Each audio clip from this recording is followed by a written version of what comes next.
My name is Angela Beallor. I'm an artist that works primarily in photography, video, audio writing. I work a lot around sort of public history through personal memory, and I've been doing that through objects. So thinking of objects as a site where narratives can gather around, and so using those to look at a specific time period, a specific place, or a person's experience historically and also personally. So for the piece that I worked on during the BRIC Fellowship, it's called 1996 East 9th Street, and it focuses on a place which is at the corner of East 9th and Avenue T. It was my grandparents' home during the 1960s through 70s, and it's where my father lived when he became politicized and involved in the anti-Vietnam War movement. And it's also the place where my father's FBI files reveal that the FBI was parked outside of their home and monitoring him for 5 or 6 years during the height of his involvement.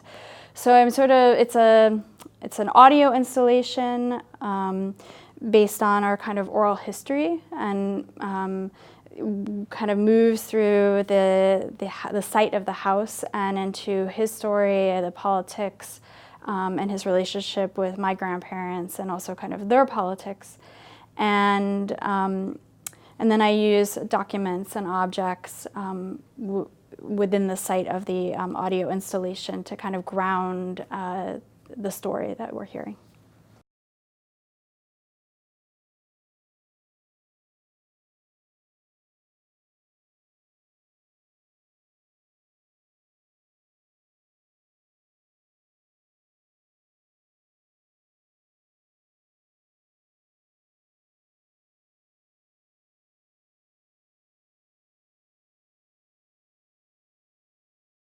So East 9th Street and Avenue T was one block west of Coney Island Avenue, which is a big major thoroughfare with buses. We lived on the second floor of 1996 East 9th Street. This building, East 9th and Avenue T, was actually a duplex. So after you went upstairs, you entered the apartment, and when you first walked in, there's a small foyer where there was a dresser and one of my mother's paintings above it. Immediately to the left when you walked in, which was towards East 9th Street, was my room. Mine was by far the smallest of 3 bedrooms. Room for a small bed and a desk. There was a window in there.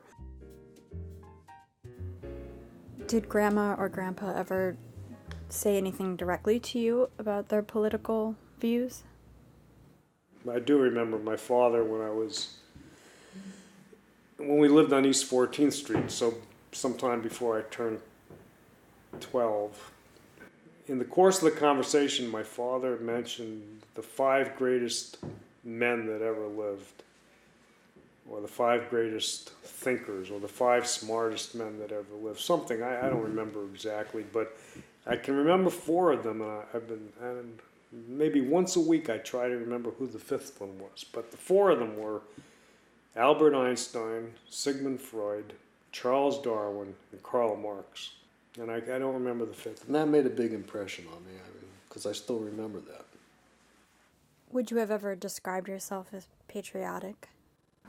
In August of 1964, the Gulf of Tonkin incident took place, which was, we now know was a provocation staged by the United States government, an excuse for escalating U.S. involvement in Vietnam. I didn't know that then, but we know that now. Swift and sure has been U.S. retaliation for communist PT boat attacks on the high seas. This is the Maddox, one of the 2 destroyers that were attacked while patrolling international waters in the Gulf of Tonkin near North Vietnam. But I do remember vividly the news, while waking up one morning to the news that that United States warships had been attacked by Vietnamese communist warships, and I certainly must have felt a burst of patriotism because I had a pen pal at that time in England, a girl about my age who I was corresponding with. We used to have pen pals back then. We hand wrote letters, and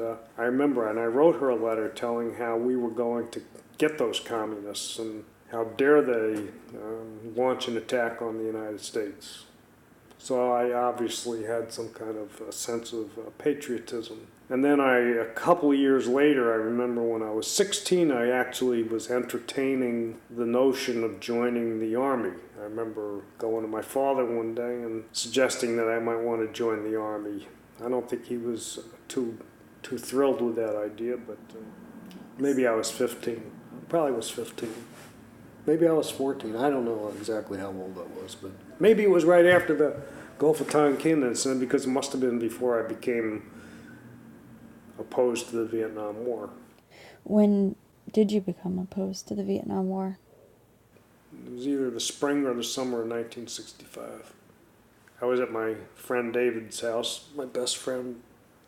We just, his brother actually, his older brother had either done a report for school or brought to his attention something about Vietnam. And David, very, very smart guy and almost a photographic memory, just gave me a talk about the Vietnam War and what was wrong with it. And that made a deep impression on me, because before that I don't think I had given it much thought. And then after that conversation, I did some of my own research and very quickly came to the conclusion that our government was morally wrong in pursuing the war in Vietnam, and I felt very strongly that something needed to be done.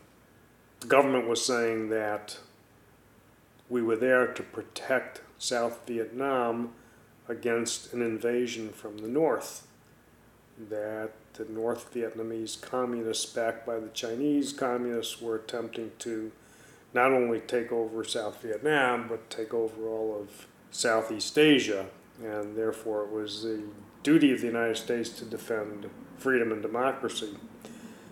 But the facts were contrary to that. The United States had acted to prevent democratic elections from taking place in 1956 to reunify North and South Vietnam. The United States installed and supported corrupt autocratic governments in South Vietnam. Basically, the United States was in Vietnam for other reasons, which were not immediately apparent to me, but certainly was not what we were being told. And I became convinced that the United States was in the wrong in Vietnam. It was a radicalizing moment for me, because I realized that there was some hanky-panky at work, that the government was not telling the truth, and if the government was not telling the truth, then therefore there must be some ulterior motives, which could only be malicious. So then you went to your first anti-war rally? Funny. It's a funny story. I was at my friend Mark Biederman's house, and we were listening to, I think it was WMCA. It was a rock and roll station. It was Cousin Brucey was the DJ. And there was a commercial break, and there was a commercial announcement that there was going to be this mass march against the Vietnam War. And I memorized the time and the place, and I decided it was a Saturday, and I decided I was going to go. I went alone.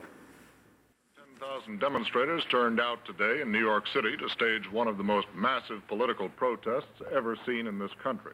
The marchers were calling for peace in Vietnam. They walked 8 abreast down 5th Avenue from 95th Street to 69th Street, where they turned over to Park Avenue for a rally at Hunter College. The cause was peace, but the scene was far from peaceful as counter-demonstrators called names and hurled eggs and red paint. How would you portray these people? I portray them as so-called pseudo-intellectuals. Why are you in this march today, ma'am? I have a son who's of Army age, and I don't want to see him go to Vietnam. How does he feel about it?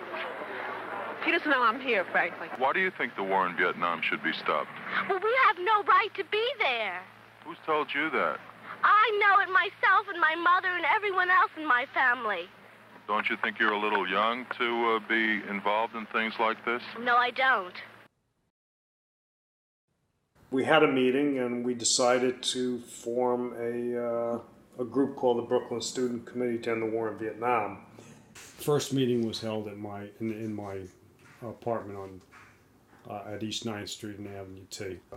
Kind of like a high school affiliate of SDS. We involved students from Lincoln, Madison, and Sheepshead Bay High School. We would meet on the weekends at a place near Brighton Beach called the Community Cultural Center on Coney Island Avenue, and I think the corner of Coney Island Avenue and Neptune Avenue. Considering we were high school students, we organized demonstrations, picket lines,